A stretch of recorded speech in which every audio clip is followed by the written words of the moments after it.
Mes chers amis, nous revenons aujourd'hui sur une expression du psaume 146 que nous récitons tous les matins dans la tfila de Shacharit et sur laquelle nous avons dit quelques mots hier, mais je veux revenir sur cette expression où il est dit « Hashomer emet leolam ». Hashomer emet, il conserve la vérité ou il garde la vérité. Leolam, qu'est-ce que veut dire leolam? Alors un commentateur a expliqué leolam, cela veut dire leolam haba, pour le monde à venir.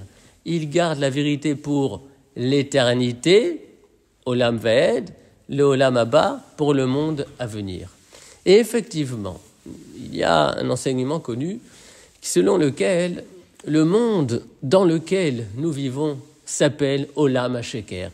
C'est le monde du mensonge. Il n'est pas nécessaire de s'appesantir sur des preuves de ce fait. Et le monde qui vient s'appelle Olam Haemet, le monde de la vérité. Or, concernant les lettres qui constituent les mots Sheker et Emet, il a été fait observer la chose suivante. C'est que Sheker s'écrit avec un Shin, un Kouf et un Resh, c'est-à-dire avec des lettres qui se trouvent à proximité l'une de l'autre, puisque dans l'alphabet hébraïque, vous avez à la fin de l'alphabet Kouf, Resh, Shin, Tav, de sorte que Shin, Kouf, Resh, qui forment le mot Sheker, eh bien ce sont des lettres qui sont à proximité.